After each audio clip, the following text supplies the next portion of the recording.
Hi there, my name's Christian Henson and I'm a media composer, which means I write music for films, TV and the odd computer game. Now, one of the biggest honours of my entire career has been to be the composer on the series Inside No9. I've written 35 out of the 37 episodes. One was written by Vivaldi and the other was set in a karaoke bar. Something that's incredible about Inside No9 is it's an anthology series, so every single episode is different. So it's an absolutely scintillating challenge for a media composer like myself. Now, this channel tends to be kind of quite technical, me really going into the weeds about how I go about doing my thing. But I'm aware that there may be some people who are fans of Inside No9 watching this. So I'm going to keep this a little bit more general to give you an idea of how I approach a series as extraordinary as Inside No9, and season 6 was no exception, particularly with the challenges of the pandemic and all of that malarkey. So here's series 6, and what I thought I'd do for fun is to actually go in reverse order from the TX order, the transmission order. But I have chaptered this YouTube video, so if you want to just skip to your favourite episode, by all means do. Before I get started though, I think it'd be interesting to talk about the very specific demands of Inside No9 and how they're different to working on other TV series. When you get a franchise as a composer, you tend to establish how the music works, the main themes, the styles, the instruments that you're using, and your workflow within the first block. A block is a set of episodes usually directed by one director, and on the first block of the first season of a TV series, that's usually when you establish the house style. And then the composer will then go on to work with the second block director on maybe the second 3 episodes. Most UK TV shows are made in seasons of 6 episodes, which is considerably less than in the USA. So whilst your first episode in your first block, or the first 2 or 3 episodes, can take a little bit longer to establish, and there's, you know, the commissioning broadcaster who wants to sign off on the approach, there's the director, there's the producer, there's the series producer. At that stage, you're going through all different ideas of what instruments to use, what palette to create. But as you move on through that series and then forthcoming seasons, you tend to be able to recycle material, ideas. You're always using the same instruments, the same palette of sounds. And I guess as you move through seasons, you'll add new, different, interesting ideas. There'll be the odd subplot theme that you'll develop. But by and large, the process becomes quicker and quicker and easier and easier. Inside No9 doesn't work like that. Every single episode, I start with a totally blank screen and we have to conceptualize what the music will be. And myself, as a media composer, I won't know whether I've got 29 minutes of music to write. It's a half an hour show, so 29 minutes, I believe, is the BBC at half hour. And the most music I've ever had to write for an episode of Inside No9 was for the episode Private View, which was set in an art gallery. And we agreed that all of the installations would have some kind of music playing. So I had to account for, as you were moving from one installation to the next, the bleed between 2 basically completely different pieces of music. So I ended up writing, I believe, 44 minutes of music for a 29-minute episode. And then some episodes will be very, very minimal. In the last season, Thinking Out Loud, I did very little music. And that's basically how we ended this season, which is set in a house watching the last night of the Proms. And all they needed from me was a piece of what I refer to as scores, which is, it's not quite score, but it's not quite source music. And when I say source music has a source on the screen. And that source is just a clip to a trumpeter playing a fanfare. So it's a kind of mixture of something that's coming out of a TV screen and the underscore to the beginning of this episode, at which point the last night of the Proms takes over and I have no more work here to do. But there is a little interesting bit of trivia that I want to share with you. I recorded a fantastic trumpeter who's one of the trumpeters, I believe, from the BBC Scottish Symphony Orchestra. And just have a little listen here.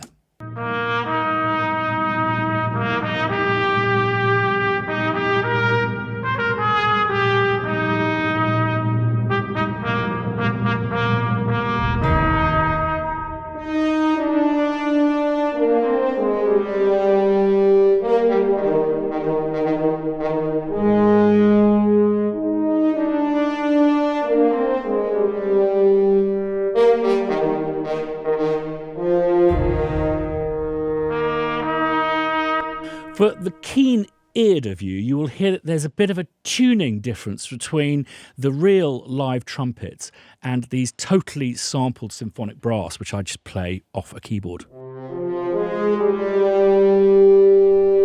Now, with musicians and studio availability in my scheduling, often I will have to record musicians before I've written the full piece. I knew we needed a fanfare, so I basically twiddled down a few fanfare type motifs and got a trumpeter to play it. He wasn't playing against any backing track.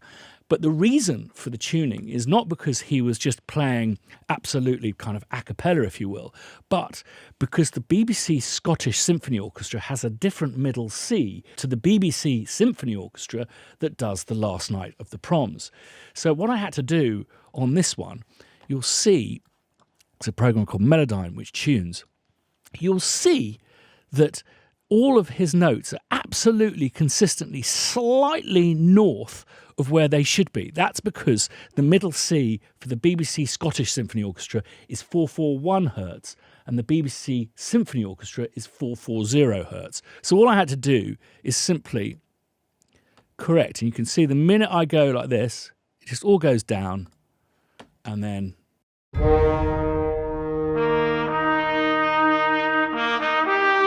we're back at the English middle C. Next up, How Do You Plead, with a sensational performance by Derek Jacobi.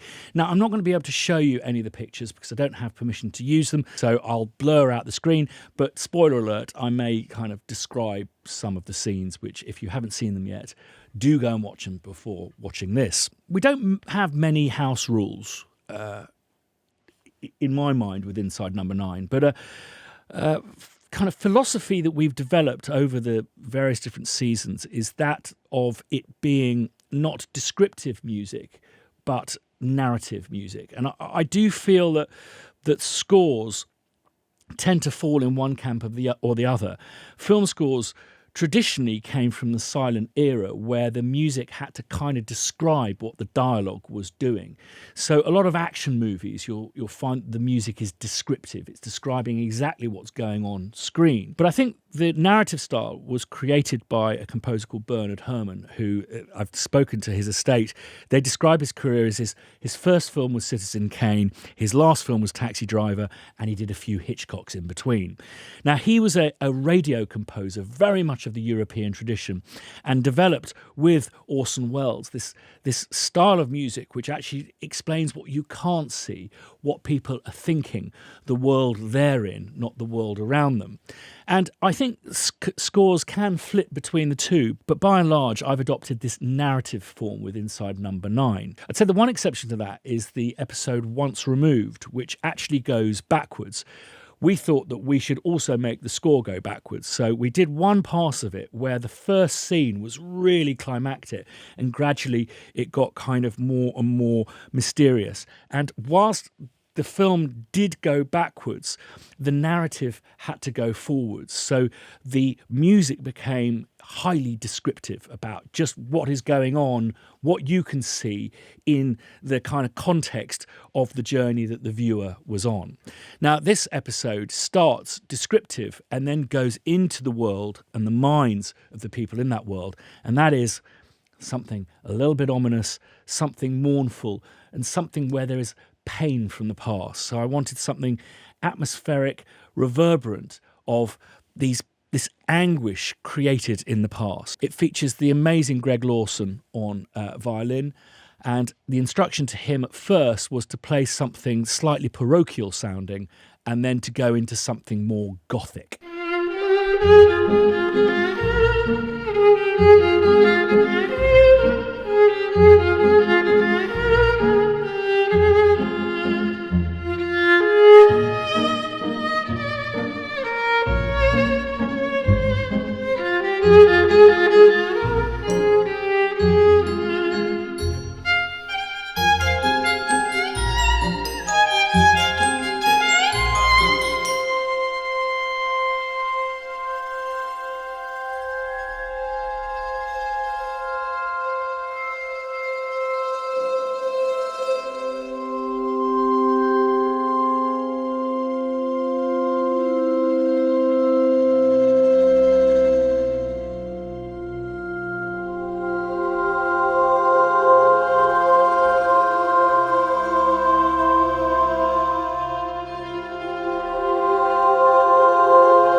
etc., etc. And that's a wonderful thing about working with a wonderful musician like Greg, is that you can just write some ditties for him, and it just, with a bit of reverb, it's just, you could just use him. It's absolutely magical.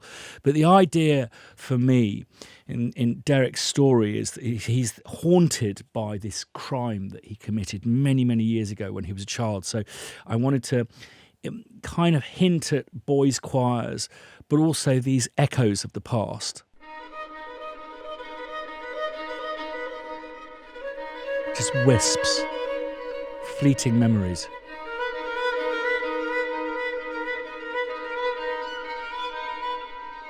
A lot of the music I write for Inside No9 is actually much more serious than maybe the episode feels. And I think that this is our other rule, is that we really play the truth for the characters, even if the characters are absolutely mental. And I think a good example of that is Death Be Not Proud, where there's a big kind of montage sequence which is just off its nuts. And I decided to write it in the style of the score to Titanic, with the thinking that the character's truth was that of something deeply romantic, even though it's deeply dark. And I think that what makes that work in the context of Inside No9 is it really amps up the pathos. So if you're laughing at someone but they're sad, you make them really sad. And I think that this is really kind of quite, I was trying to be really quite profound at parts here, because Derek Jacobi's character is dying and he has this deep, dark secret.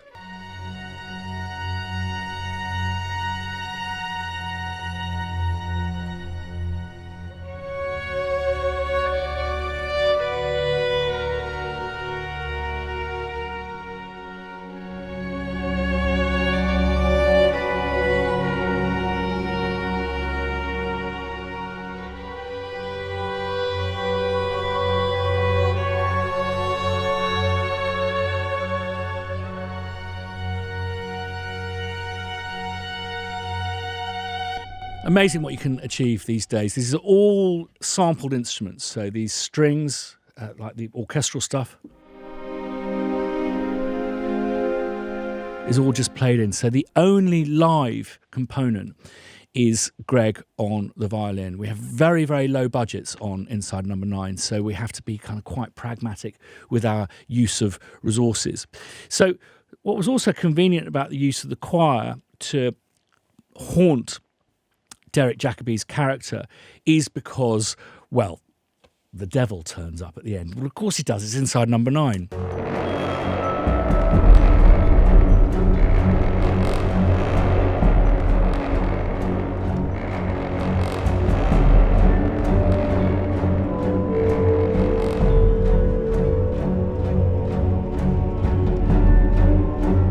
You'll hear jung, jung, jung. I'm a real fan of this technique of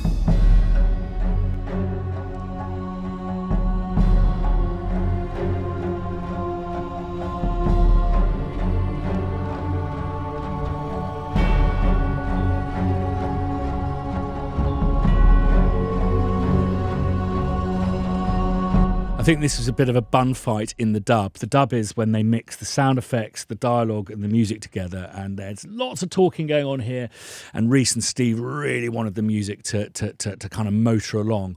And I believe this is about as epic as I've ever got for Inside No9, the climax with the calamity in the lift shaft.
Henson, you old tart. I think what's quite a challenge for me is I didn't go to music college. I can't really read music. So occasionally they'll just throw me a kind of, we want to do something in this kind of style. And it's like, I've never written something in that style. So I just kind of have to kind of busk it. But a lot of fun there. And it kind of reminds me of the violins that I used in The Stakeout, which is, I think, a really good example of us playing the truth of what's going on from the outset. And you could, as Stephen correctly argue, you could suggest that, well, we use some Gothic music in the beginning of The Stakeout to describe the cemetery so we can get away with it. Whereas I'm thinking, well, no, they're vampires. Well, he's a vampire, so we're going to play the truth of his character there.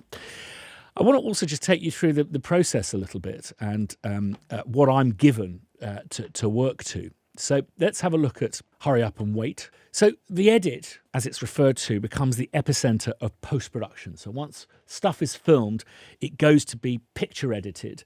And there are departments around that edit who basically have to interact with the picture edit. So that'll be the sound design and effects, the dialogue, two different departments, and the music.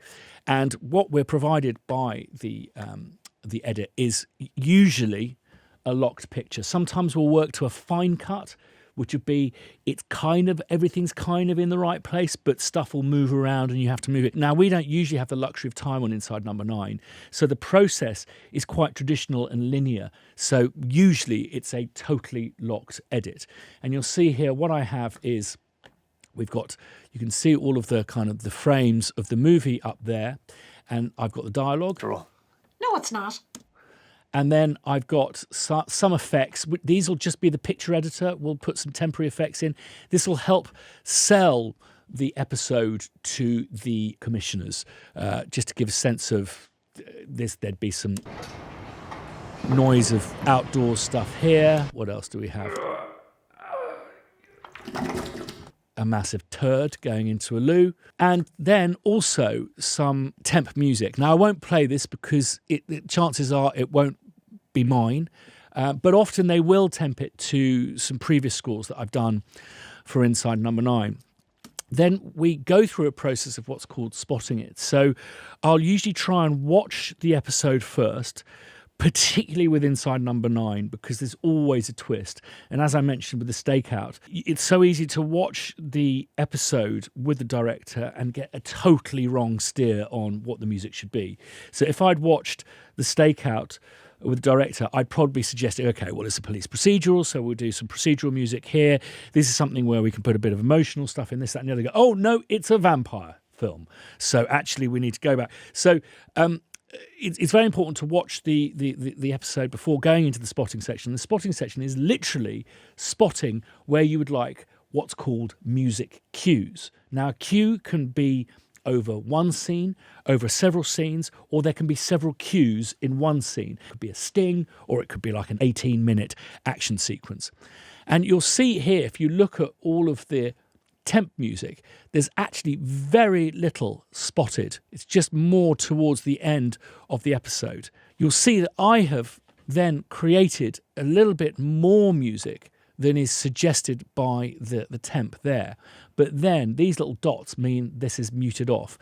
What I tend to do is give them more than they need. This is because once I've moved on to the next episode, having a director call me from a dub going, we think that this whole section here is a bit empty, we need some music for it, is always a bit of a disaster. However, I don't want to give the rest of the crew more work than that's required. So I'll present it back to the director. He'll say, listen, Christian, I really don't need these cues here. It's too music heavy. There's going to be loads of room ambience, which really does help with the emotion of the piece. So don't bother mix that stuff. I will, however, keep it in the session so that if he goes, actually, can we have that cue back? I can quickly spit that out. Now, another unusual thing about Inside No9 is when you spot it, you create these cues. And what us media composers tend to do is then create a sequence, which is a computer file for each cue. Now, I, as you can see here, have the entire episode in one sequence. Now, this can cause all sorts of problems if stuff is being recut, but if you're safe in the knowledge something is locked, it's, with a bit of practice, quite a good way of doing an episode because, as I say, time really isn't on my side. Now, going back to the narrative element, for me, it's about telling the truth. And so often the score hides in plain sight the outcome of the episode. And the outcome here is that there's been this dark nurturing of basically a dead baby. Now, the person who's been doing the nurturing suffers from some form of arrested development, is mentally challenged. So her truth is, I've got a little baby that I'm going to cuddle for years and years and years and years, even though the baby is dead. So I played on the truth of that, which is a kind of nursery style theme.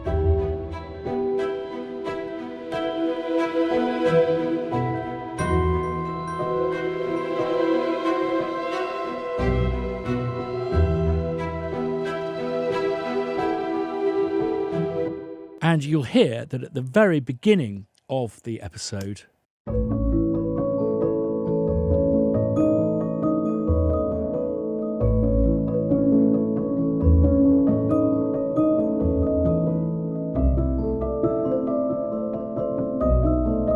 so even though we're entering into a film shoot, I'm playing it as if you're going into this place where something is being nurtured. Because the twist has not been revealed, the music will often be slightly offset against the picture, and that will create a sense of unease without just having to write kind of, oh, it's going to be a bit scary kind of stuff. And there's a couple of interesting bits here.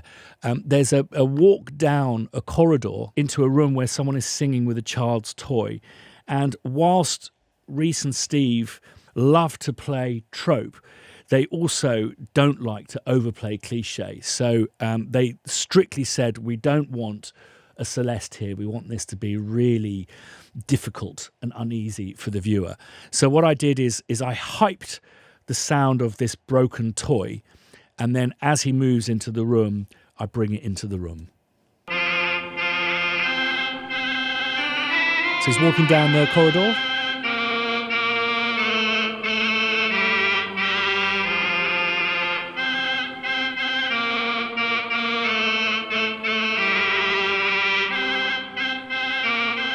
And then he's walking into the room.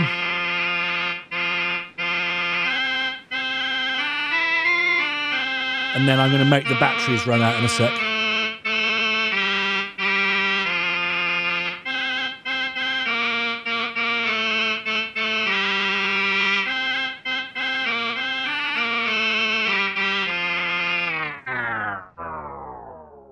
And there's also another piece of kind of source music is we go into the episode that they're filming, which is kind of like one of those big, massive police procedurals. This is me doing second-rate Carly parody here.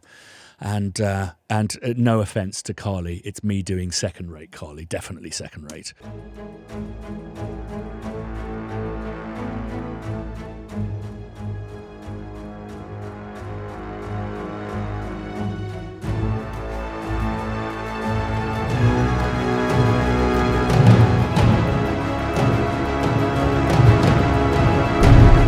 Etc., etc. So you'll see that even within an episode of Inside No9, I'm having to switch genres. Next up is lip service, which is a career first for me and something I've been wanting to do for many, many years. And that is just to write it on one single instrument. I had a vow at the beginning of this year to spend more time doing less.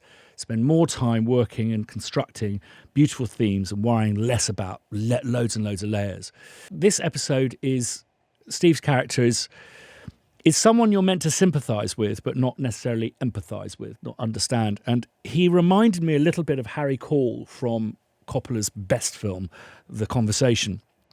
And David Shire's score for that was fantastic because whilst you felt sorry for Harry Cole, you felt his melancholy, there was something also deeply enigmatic about him that you didn't really understand.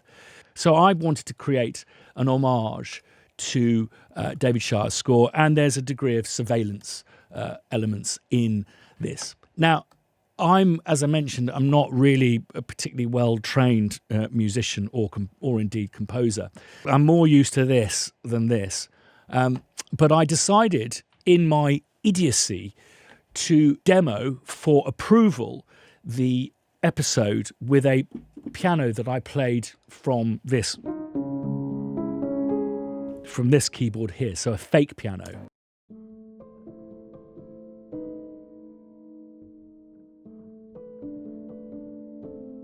But then decided, once everyone was happy with what I'd done, to re-record the whole thing myself.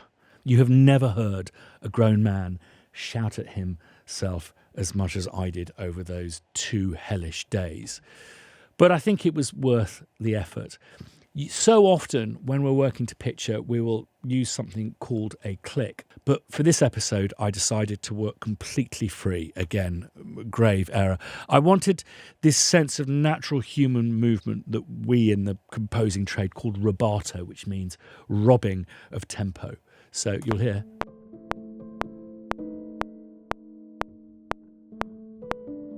I'm not playing against the click at all.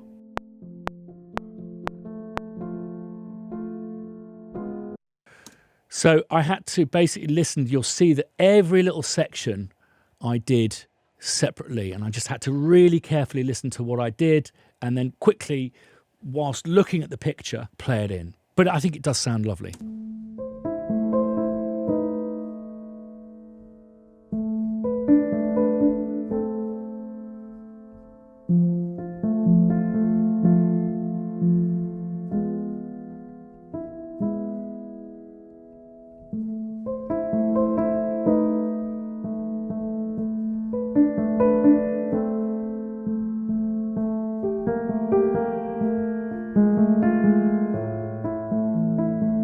And then there's an interesting bit here where I started playing with actually physically putting my hands on the strings and muting them.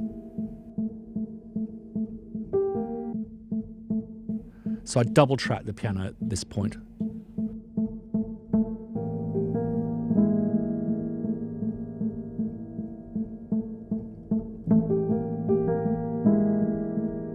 And I really expanded on that idea here. And that was the only kind of surprise that I sent to the dub, which is always a risky thing to do.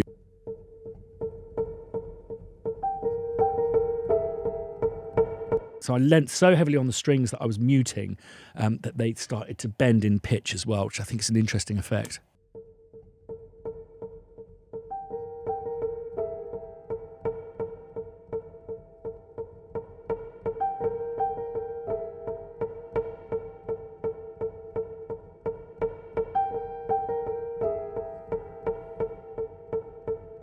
We ended with kind of quite a pretty love theme because he did fall in love. He also died.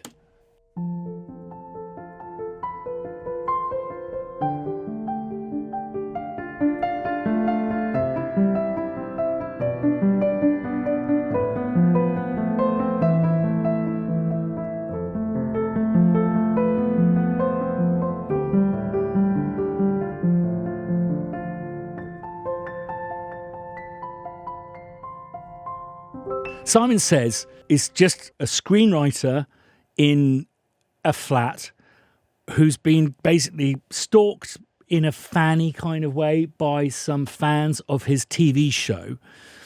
And they want to help him write the next series because they didn't like the way he ended the other series. So I talked this through with the director, and it's kind of interesting. Again, we decided to take a narrative approach, but by using a descriptive form. So I looked at the flat that they filmed it in, and I said, okay, well, it's kind of one of those 1.5 million bachelor pads in Rotherhithe in London, but it's not George R. Martin kind of degree success. So this fantasy TV series that this guy writes, I said, I think it's more of a kind of Sky Atlantic spin-off of Game of Thrones. So I think what we've got to do is, because he can't escape from writing this crap, and they don't want him to escape, and they're completely obsessed with this TV series, why don't we play, it's just set in a flat, why don't we play a kind of cheap second-rate Game of Thrones score underneath? And so it came to pass. Remarkable how easy I found it to write really crap music. So I think this is a kind of my favourite example of this. It's just, it's brilliant because it's the way they've shot it is Reese looks really small because the camera's up high. It's higher than his head height. So he's pretending to be this hero, and we're just totally playing it straight. We're in his mind.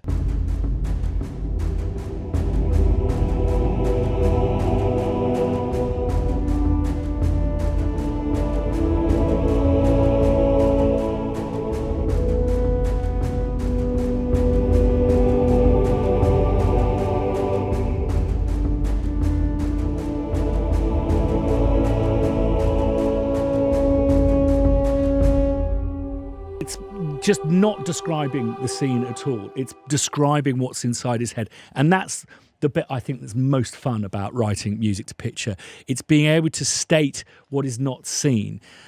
What do they say? When the talking stops, the music starts. And then there's this love scene between Reese and Steve's characters, at which point Steve overcomes Reese and brutally murders him. And we decided to adopt the approach of the brutal reality of what's happening by taking us out of fantasy. So this is the love scene.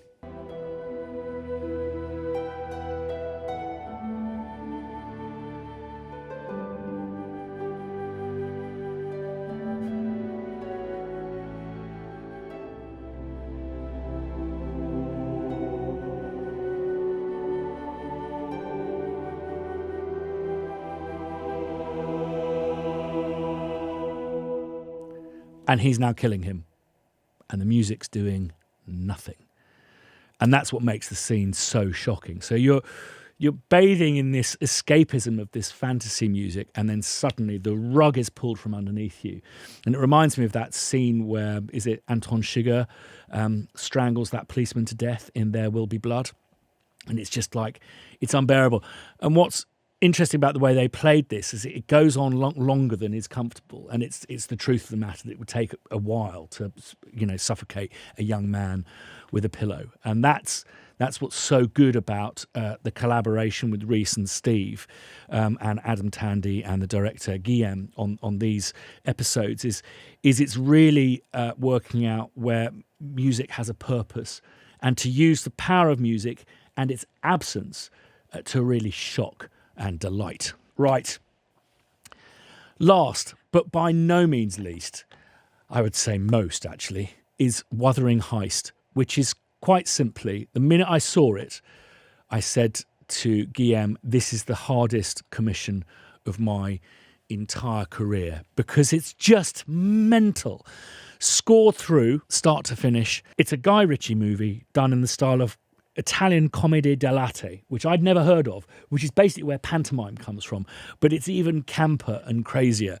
A lot of soliloquies, people talking directly, breaking the fourth wall. The TV show knows itself, so it's a TV show within a TV show, just absolutely mental. And here it is. So you can see it's just an insane amount of material.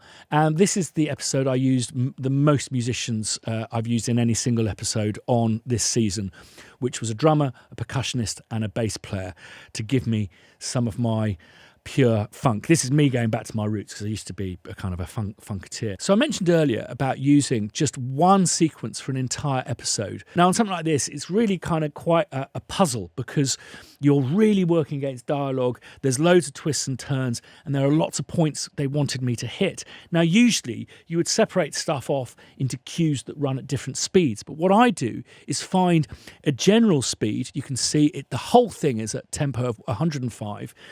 And what I do is I divide or multiply. So if it's da, da, da, da, I can multiply da, da, da, da, or really fast, da, da, da, da, da, da, da, or I can go down to a da, da, da, da, da, da, da, to give a slightly different feel. So just with subdivisions, you get a variety of different tempi. So here's a good example of that.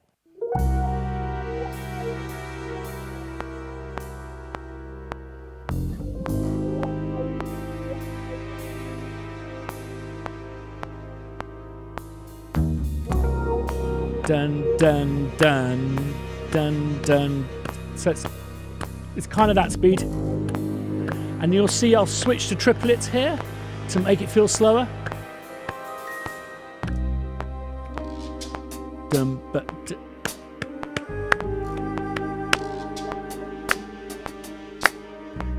so it's not as slow as that.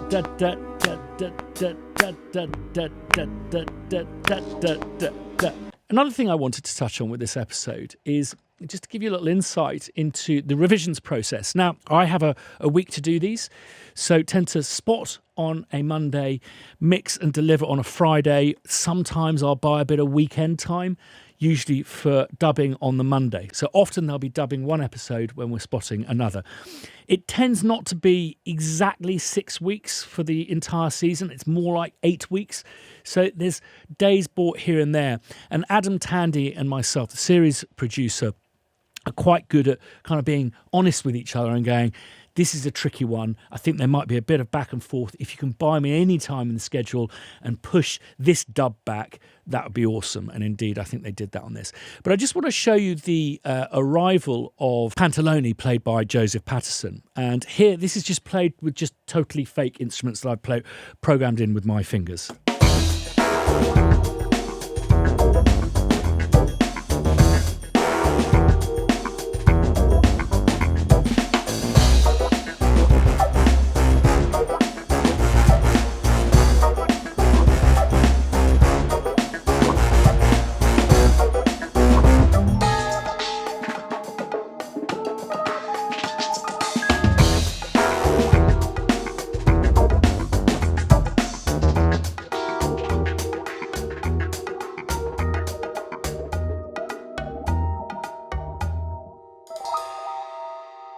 So they liked the vibe of that, but Guillaume said, again, we have to play the truth to these characters. We have to fear Pantalone. He just wanted me to really darken it up.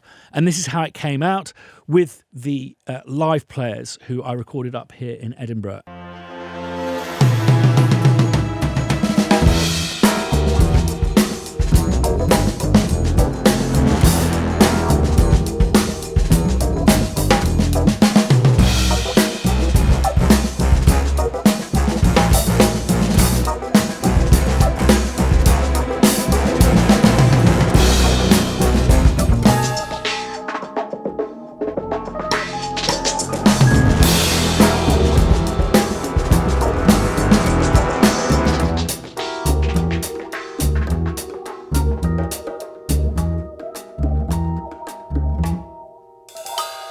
It was an absolutely staggering session. I got an orchestrator to arrange the drum parts because that's not something I'm experienced at doing at all.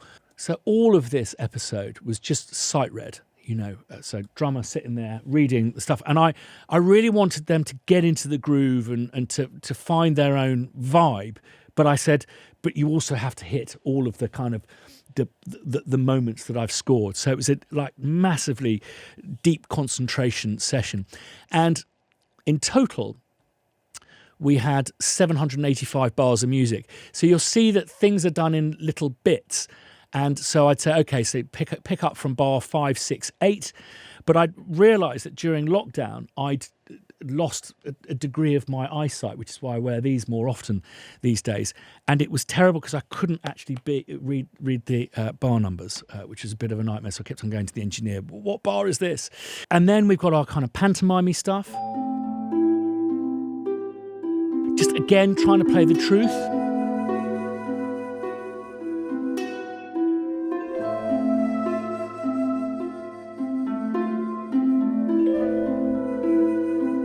I'm just playing it straight. Never, ever try and play for laughs. It's usually the offset. So the performance, particularly in this, is very broad in this episode. And because they're playing it in quite a flowery manner and I'm playing it straight, I think that's what gives you the sense of pathos, which makes it more kind of humorous and makes it more shocking when it takes a turn for the worst. Here's a montage section, which is beautifully choreographed.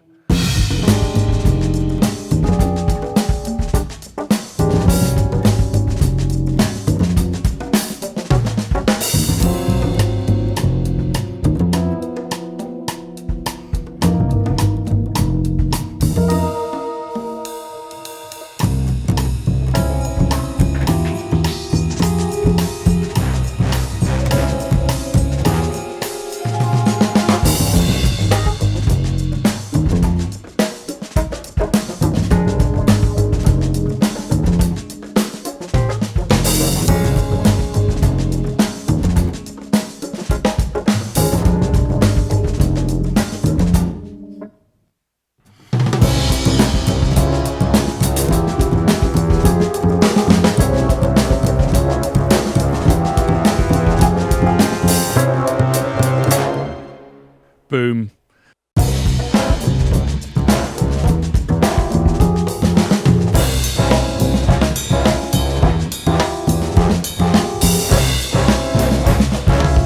So we're genre bending all the way here. There's points at which I make the percussionist play more in a cinematic style.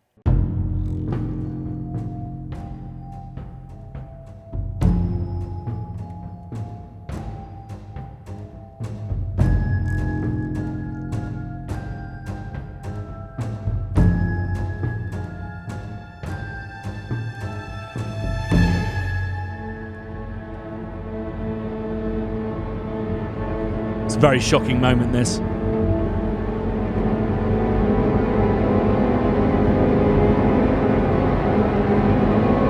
So I'm playing this straight. This isn't a pantomime death. This is a real death. So just incredibly difficult aperture shifts in this score. And also the mixing style. So I personally have to mix this music as well. As I said before, I'm a bit of a one-man band where Inside No9s are concerned. So we're going from like the kind of tight, funky retro sound to something that's a little bit more Hollywood. And again, you know, there was one bit that I really enjoyed scoring because I just played it absolutely straight, which is...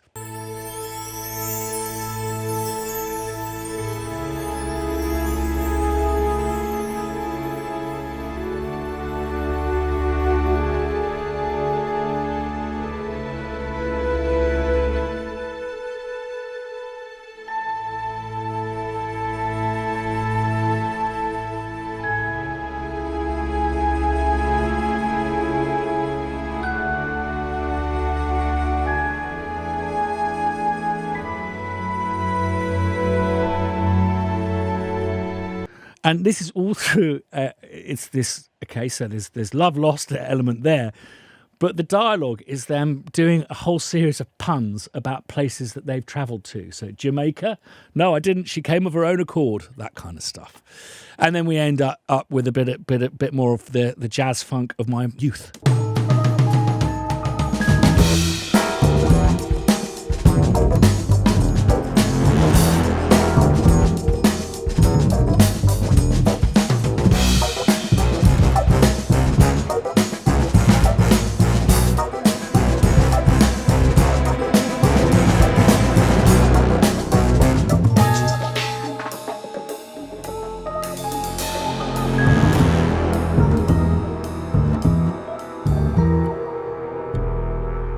Lovely to get the old wah-wah pedal out and slap the old electric piano. If you're new to this channel, it's well worth subscribing. It does get a bit technical from time to time, but we do have a laugh as well. And one of those to everyone involved in Inside No9. As I said, it's just such an amazing collaborative experience with such respect for the processes and how we get to the finish line. If you have any questions, I do answer comments written below. So about this season or indeed any other episode, except for Diddle Diddle Dumpling. Didn't write the music for that. Vivaldi did. Thanks ever so much for watching. See you next time.